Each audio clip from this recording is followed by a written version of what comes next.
दोस्तों, आज हम बात करेंगे हरियाणा की सियासत के उस हवा पर जो अब तूफान बन चुकी है। ये वो हवा है जिसे बनाने का क्रेडिट कोई और नहीं बल्कि हरियाणा सरकार की स्वास्थ्य मंत्री और गुरुग्राम से सांसद राव इंद्रजीत सिंह की बेटी आरती राव ने खुद लिया। खुले मंच से माइक पर कैमरों के सामने कहा, हमने हवा बनाई इसलिए बीजेपी की सरकार आई।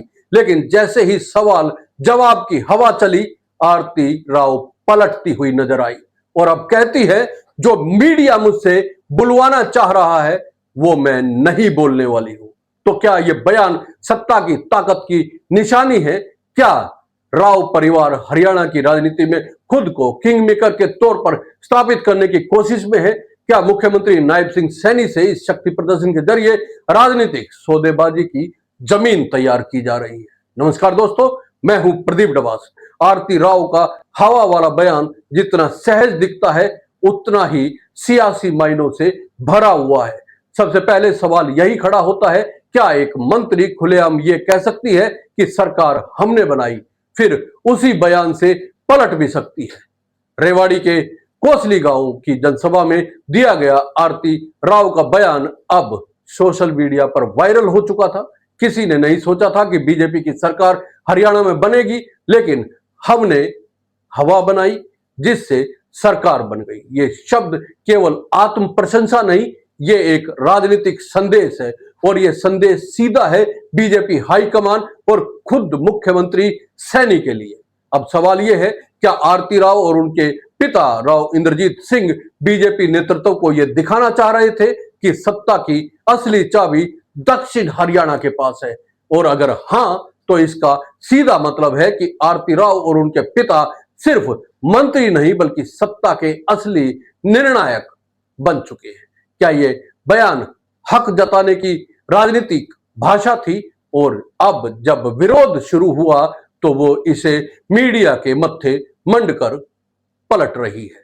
लेकिन जब आरती राव से इस बयान पर सवाल किया गया तो वो न केवल बचाव की मुद्रा में नजर आई बल्कि जवाब भी देने से इनकार कर दिया। उन्होंने कहा, आप कुछ और बुलवाना चाह रहे हैं, मैं कुछ और बोलना चाह रही हूं। आप मुझसे जो बुलवाना चाहते हैं वो मैं बोलने वाली नहीं हूं। तो ऐसे में अगला सवाल उठता है, जब आपने बयान दिया था कि हवा बनाई तब मीडिया नहीं बुलवा रहा था, और अब जब जनता जवाब मांग रही है तो क्यों नाराजगी है? क्या यह सिर्फ बचाव का एक तरीका मात्र है?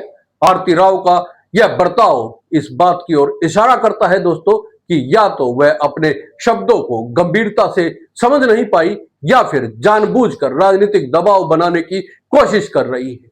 और अब जब मामला बिगड़ता दिखा तो मीडिया बुलवा रहा है यह कहकर खुद को बचाने की कोशिश की जा रही है। यहां यह जानना जरूरी है कि यह पहली बार नहीं है जब राव परिवार ने ऐसा दावा किया हो। 15 जून को रेवाड़ी में केंद्रीय मंत्री राव इंद्रजीत सिंह ने खुद मुख्यमंत्री नायब सिंह सैनी को मंच से कहा था, हमने आपकी सरकार बनाई है, हमारे काम होने चाहिए। सीधा, स्पष्ट और दबाव बनाने वाला बयान क्या ये नहीं था दोस्तों? इसका जवाब मुख्यमंत्री ने सार्वजनिक मंच से दिया था। उन्होंने कहा था, हम किसी जाति की नहीं, 3.25 करोड़ लोगों की सरकार है। तो सवाल यह है दोस्तों, क्या राव इंद्रजीत और आरती राव की बयानबाजी दबाव की राजनीति का हिस्सा है? क्या ये सब कुछ यूं ही नहीं चल रहा है बल्कि दक्षिण हरियाणा की सीटों के बलबूते सत्ता में भागीदारी के हक की सियासी सौदेबाजी हो रही है, जो इस हवा और बहुमत के दावे की पृष्ठभूमि तैयार करता है? आप जानते हैं, दक्षिण हरियाणा में 15 सीटें आती हैं और इस बार भी दक्षिण हरियाणा से राव इंद्रजीत सिंह का दावा है कि उन्होंने मैक्सिमम सीटें जीती, जिसकी वजह से बीजेपी फिर से सत्ता में आई। तो क्या दक्षिण हरियाणा ही असली पावर सेंटर बन गया है? क्या बाकी हरियाणा का योगदान ना के बराबर है? क्या यह बयान बाकी भाजपा विधायकों और क्षेत्र का अपमान नहीं है? यहां एक और दिलचस्प सवाल खड़ा होता है, क्या आरती राव और उनके पिता मुख्यमंत्री पद को लेकर भीतर ही भीतर शक्ति प्रदर्शन कर रहे हैं? बात सिर्फ हवा तक नहीं रुकी। जून में चंडीगढ़ में मंत्री आवास पर राव इंद्रजीत सिंह ने दक्षिण हरियाणा के 12 विधायकों को डिनर पर बुलाया। एक डिनर डिप्लोमेसी की पटकथा भी रची गई। क्यों? क्या ये विधायक एक लॉबी की शक्ल में काम कर रहे हैं? क्या ये आने वाले वक्त में मुख्यमंत्री बदलने या शक्ति संतुलन को साधने की तैयारी है? इन सवालों का जवाब सिर्फ हाँ या ना में नहीं हो सकता दोस्तों, बल्कि पूरी हरियाणा की राजनीति इसी सवाल के इर्द गिर्द घूमती हुई नजर आ रही है। अब लौटते हैं आरती राव के बचाव पर। जब उन्होंने कहा कि मैं दक्षिण हरियाणा की धरती पर बैठी हूं और इसमें कोई दो राय नहीं कि यहाँ के लोगों और नेताओं ने सरकार बनाने में योगदान दिया है, तो सवाल है फिर जब यही बात पहले बोली थी कि हमने हवा बनाई, तो अब उससे पीछे आप क्यों हट रही हो? क्या मंत्री बनने के बाद जवाबदेही नहीं बनती?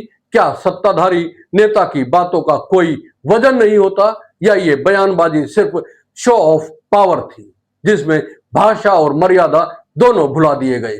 एक जननेता का सबसे बड़ा गुण होता है बयान की जिम्मेदारी, और जब बात सत्ता और संगठन की हो तो यह जिम्मेदारी और भी बढ़ जाती है। आरती राव का मैं बोलने वाली नहीं हूं जो मीडिया बुलवाना चाहती है, कह देना दरअसल जवाब से बचने का तरीका है।